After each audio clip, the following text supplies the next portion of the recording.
Good morning, guys. We are heading to one of the 7 wonders of the modern world, Chichen Itza.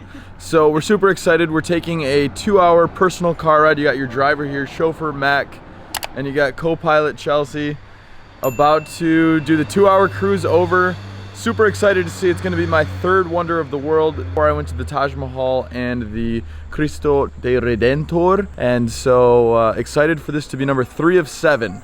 So we'll see you guys there. So guys, we just made it to the Chichen Itza. A couple things to tell you. So like I said, we drove here via rental car, and when you're like 0.3 miles away from the entrance, there's gonna be like multiple people that flag you down and they look official, but they're just people trying to be the tour guides. But it looks like it's more of like they're stopping you, and because it's like an official thing to do in order to pass. So make sure to watch for that. And then also there's street parking, or you can pay 80 pesos in order to park inside like the gated area.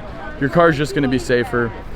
So we paid the 80 pesos. But yeah, definitely just keep driving and you'll see that once you get to the Chichen Itza. Now we're gonna go ahead and head inside. Can you hear? Oh yeah. All right guys, so we just got in. It was an $18 US fee for the fast lane, which gets you to the front of the line to actually get the tickets. And then you do have to wait in line to get into the actual park, but it didn't take too long. It's a pretty quick process. If you have smaller cameras, like little handheld Osmos or GoPros, because they will charge you an extra 45 pesos to bring those in. So the big camera is fine, the regular digital camera, but any smaller camera, they charge you an extra fee. So now we are at the main attraction in Chichen Itza, which is the Temple of Kukulcan. It's a really cool building behind us. It's like a pyramid. It actually covers an older temple, and it has 4 sides with steps going up. All have 91 steps, with the final step being like the entrance into the temple, and that equals 365 steps, which is how many days are in the Mayan calendar. So guys, one of the really cool things about this temple is if you clap in front of it, it actually echoes. So Clark, give us a demonstration on.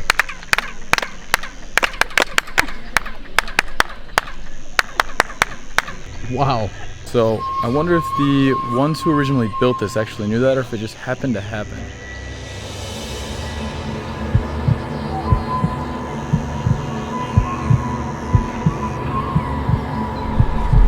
So guys, the next place right here is the Mercado. So they used to basically have this whole area set up as a huge market right in the center here. A horse here. That's like a Jaguar, like there, look. By the way, make sure you bring sunglasses and sunscreen when you're walking through here, because the sun gets hot and beats down on you. I can already feel my sunburn coming in right now, but it's beautiful. Literally not a cloud in the sky. So guys, a little bit more about El Mercado. This place was in operation from about 900 AD until 1200 AD. And so it's pretty crazy, operating for 300 years. This was a huge hotspot loaded with people coming here, shops. And it's pretty crazy to think, because sometime around 1200 AD there was one last sale ever made, and then this became an ancient place. So it's kind of like crazy to think about, when there's, at one point there was one last sale, there was one last merchant here that closed his shop, and this market was used no more after 300 years of operation. It's beautiful, and especially with how well it's still maintained here.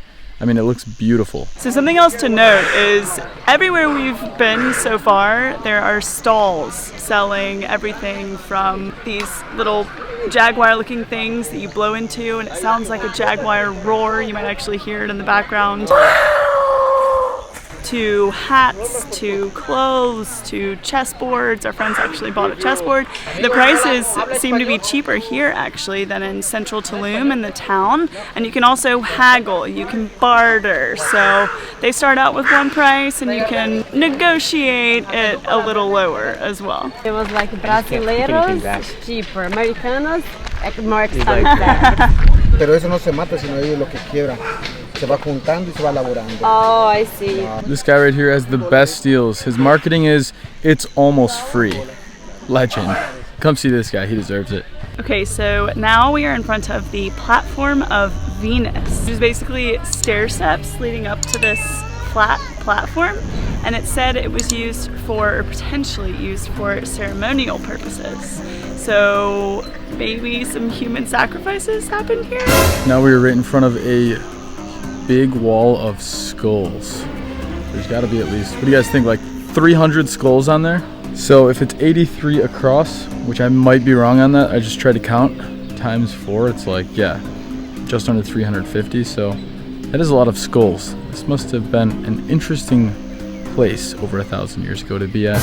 All right, we just made it to the next part, which I think I was the most excited to see.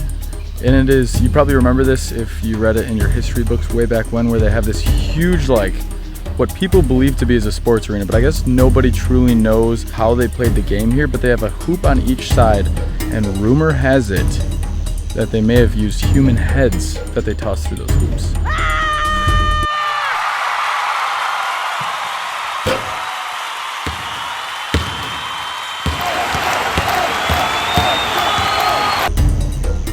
Gotta do it way louder. Hola! Hola! Hello!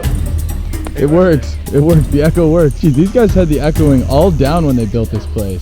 Up here, that must be where the top ruler watched all of it. Just the king's throne up there. Wow. I could just imagine like how many thousands of years ago, or like over 1,000 years ago, there's a huge game going. Everyone's yelling. It's echoing back and forth because they've built everything to echo. It's crazy. Literally one voice yelling in here echoes back and forth. So imagine like a whole game going here right now and everyone chanting. It's got to be just lighting up the whole like state of Yucatan. All right, so it looks like there's a few different mixed opinions on what may or may not have happened, but it sounds like the heads may have been used in specific instances. Chelsea knows a little bit more about apparently a rubber ball they used more frequently, maybe.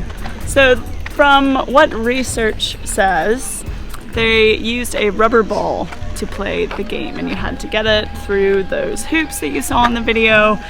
Rumor has it that they would sometimes execute people for human sacrifices at the games, maybe at the end of the game. And I read something somewhere about how at the end of the game they would maybe use the heads of who had been sacrificed to try to get them through the hoops. But the game itself officially was played with rubber balls. So I had like a few percentages of my answer correct, but thought I remembered something from like my 5th grade history class. So. There's one right here that's actually interesting to read. It's talking about the ball court. I guess the standard game that's like this, they have to use the hip to hit it into the hoop. Oh, you'd be good at that. But they were saying like because of the height of this is the largest court, and they're like, how could they possibly have hit it with their hip in there? And this was the largest court in like, they were all playing this game in this area. So they'd have what, like tournaments here? And I remember reading, it wasn't on here, but I remember reading something one time about like, I think like the winner would get sacrificed. The winner? Yeah. It was such an honor. To get sacrificed. Yeah. No, I didn't read that there. I kind of remember something about how like there were certain things where like the winner would be sacrificed because it was such an honor. So guys, we just finished up an amazing walkthrough of one of the natural wonders of the world. It was so cool. It took us about 1 hour and 30 minutes to walk through the whole place. That was with like stopping for photos, videos, and everything. Now we would recommend maybe getting a guide if you wanted to learn a lot more about the history. We were able to get by using Google and checking out a few other sources to see, and learn a little bit more about each one of the areas around the place. But it was so amazing. My favorite part was seeing what is the game called? The game. The game. The arena. The game. That was the best part for sure. Same. The arena was really cool to think people actually like played a game there like thousands of years ago. I liked the clapping and the echo. Yeah, you're pretty good at that. Hola! Elise? I like the Jaguar sound. They call her the Jaguar. Alright guys, definitely come and check this place out. It is amazing, worth the drive, worth the commute. Even if you only have a couple days, this was like one of our highlights of Tulum. So thanks so much for watching. Hit that subscribe button if you guys haven't yet, and hit that like button if you like this video, and we'll see you guys in the next video.